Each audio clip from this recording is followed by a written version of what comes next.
Fern comes into her own in the final arc adapted for Frieren Season 2.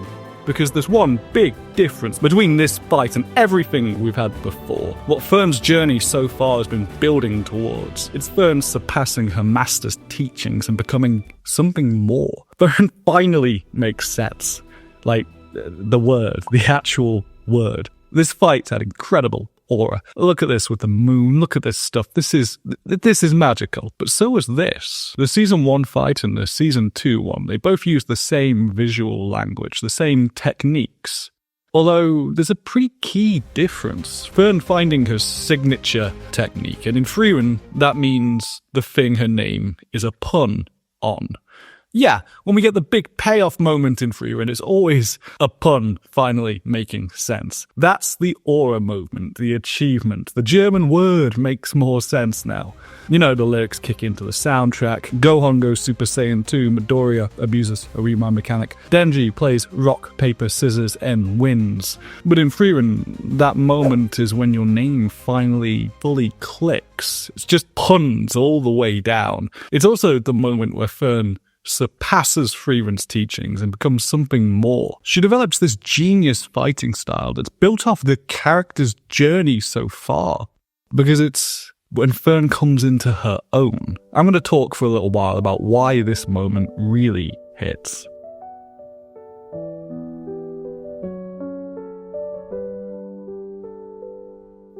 No one forces Frieren to leave in this fight, but she chooses to. She trusts Fern with this. Says it's a first-class mage's job, but really that Fern can take care of it herself. It seems more a statement of confidence than just plain disliking the Mage Association, because we could just say it's that. She's not doing any free labor. Do it yourself. No. It's because, well, Fern believes she can't beat the demon. Her master disagrees. It's an exercise in building Fern's confidence up, but also it's about how far she's developed as a mage, even if she's not aware of it yet, because she's never looked her own name up on Google Translate. Fern is instrumental in ending the fight, finding her own fighting style, becoming her own mage. The climactic moments in this arc, they're all fitting in with the themes and such, but to really see what's changed, we have to look at these two paired fights. Both this and the rooftop brawl last time she faced a demon, they both have the same director, storyboarder, the same use of moonlight along with the Zol track for lighting, the same playing with light. And in a lot of ways, this fight feels like the natural sequel to that, the culmination of it all. In that one, Frieren lets Fern deal with a demon alone while she faces the bigger threat. But here, Frieren sits it out, and Fern uses her own technique, her own strategy, her own innovation on what Frieren did to achieve something new. She takes what she's learned from Frieren and uses a form of attack that is so symbolically her, she finally makes sense. Fern is coming into her own with a payoff that delivers on most of her history. It's using the ultraviolence of a moonblast, melting somebody to accomplish that. It's thematic ultraviolence. What a lovely series this is. And the payoff, this works best in the context of where Fern has come from. Because looking back, her fighting style has changed a lot. And we can see a lot about the character and how that's changed.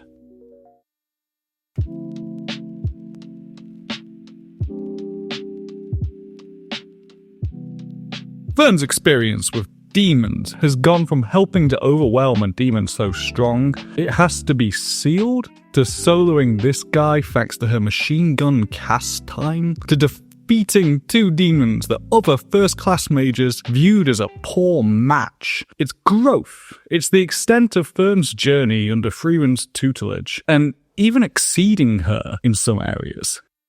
There are other fights, but really it's these two that are paired. In direction, in shots, thematically, they match. The earlier one is even where we first see a real test of Fern. She's up against an enemy out to actually kill without mercy, where it's revealed that she can cast quicker than Frieren already. She's already exceeded her teacher there, but it's building off how Frieren has trained her. This whole Lugna fight begins in the moonlight, and the Season 2 fight ends in the moonlight. This is two yardsticks where we can measure Fern's progress. The first time, it begins with Fern appearing, intimidating the demons and helping Stark to rescue someone. but ultimately withdrawing with a smart plan rather than facing them then and there. A bit of strategy over brute strength. Admittedly, she does do this first, but there is strategy too, it's in there. The cold-faced Fern staring people down from the cover of the moon has become her trademark in Season 2, but it starts here. Even later into this fight, she's still just using those fundamentals. Yeah, her magic often has this habit of dissipating into butterflies, something very Fern, but it's just ordinary defensive and offensive magic. There's still a missing piece for the apprentice here. It's something that she'll find in the fog. Fern has an innate talent with some areas of magic, but she's not completely sure of herself. I mean, she is here and here, but it's this inclination. That's why they retreat here. Maybe a lack of maturity in reading an opponent at this stage. But once she actually has the time to observe, it changes. It's one area where I think you can see early how Fern is becoming her own type of mage. The stoic, plain-faced response she gives in earlier fights. That might be a little hint at where the character and her style are heading. It's where Fern really starts to demonstrate her personal approach. Probing, observing.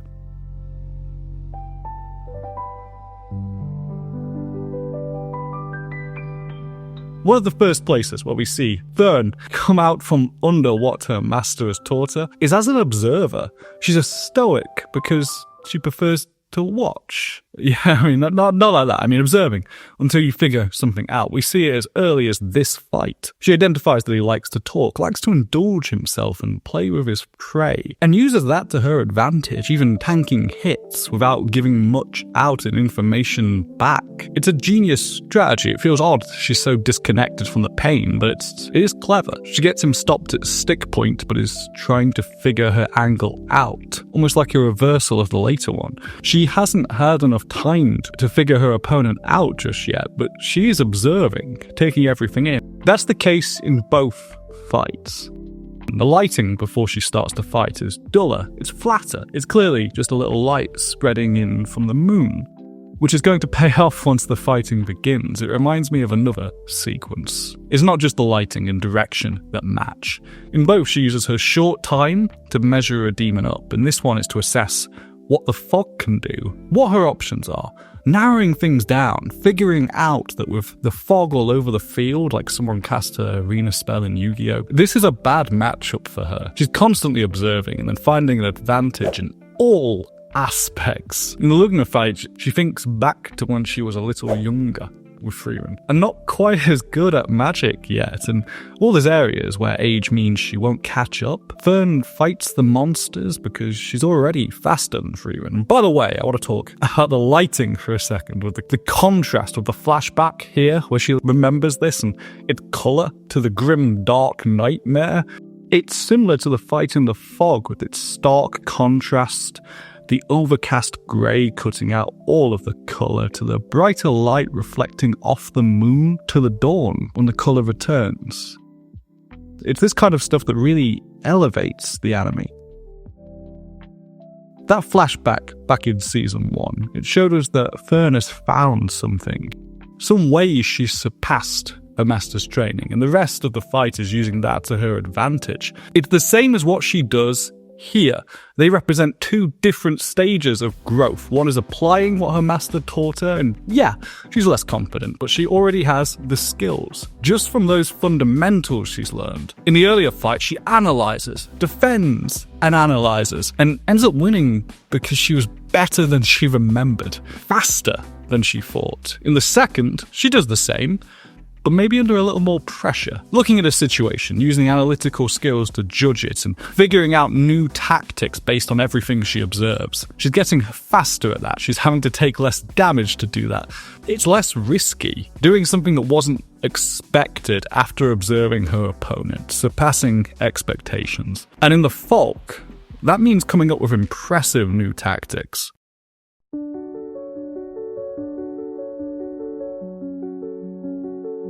So the first demon fight she wins because of her cast time, but she does have all this observation stuff going on too, where she really becomes her own mage though. It's in that sequel fight where Fern has to run through everything she's used in the past in these kinds of clashes. Everything she's been taught, and it's not good enough. She tries to conceal her mana, but it doesn't work, because fog. And then her barrage attack doesn't work, and that's kind of her go-to, so what now? She tries to narrow down a strategy with the information she has, but it's not a great matchup for her. This is Fern and Methode operating as two first-class mages here. They're both playing to their strengths, and without communicating, without help, without instruction. Although I guess Frieren did prod them to get more on the same page, but it's Fern as an independent mage. That thing she wanted to be, to not be a burden on anyone, to stand alone having learned a trade that made her self-sufficient. She's accomplishing that here. A mage as a trade. It would not matter if Frieren wasn't here. This is two first-class mages working together and accomplishing their mission. Frieren doesn't need to be here. These two are a team, and Fern got that position as a first-class mage on her own strengths too. She can stand on her own 2 feet. That's all this little girl with her magic ever wanted out of this. And I know it's Methode who brings the fight back to neutral terms, where Fern would be able to actually use her skills. Ultimately, yeah, Fern's eventual win is pretty dependent on Methode's interference, but teamwork is part of it. It's working with a co-worker. There's no shame in that. All the mages dispatched on this mission have partners. As a standalone mage, it would go the same way. And Fern learning how to work with others, even with her poorly socialized way of interacting with strangers, that's part of it. Once we cut back to Fern and the fog has cleared, she's already gone. She's used that time on the back foot to figure out her opponent. And all we see is the light of the moon starting to roll over water. And it turns out to be a completely different source of light.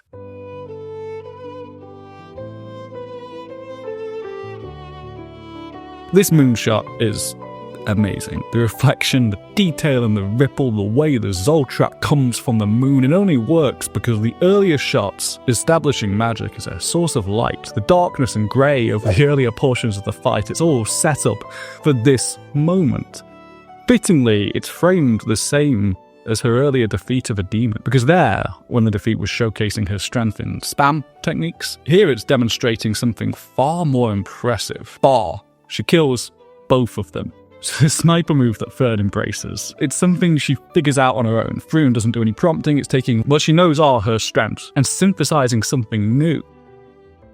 It's the product of the circumstances she's been in. This is economically written, where everything that happens is informing what she does in the end. Fern is being hunted in the forest like a deer, her mana concealment not helping. That leads her to go further away. It's similar use of probing enemies, of figuring them out before coming up with the perfect counter that's within her skill set. Fern's stoic again in the sky, but we don't really see her processing what's happening this time, just the more limited shots. At this point, I think we know Fern well enough to fill in the gaps of what's happening here. Maybe she is always so stoic in fights because the more minor responses, like chatting too much or calling out your attack name or how you track someone down in a forest, that can tell her a lot. She limits the information she gives to opponents to the extreme because she assumes they're just as perceptive in battle. The sniper shot is the result of the rest of the fight and 2 seasons of development. Frieren might not get the most to do in this finale, but both the younger members of the cast are having a milestone in their coming of age, especially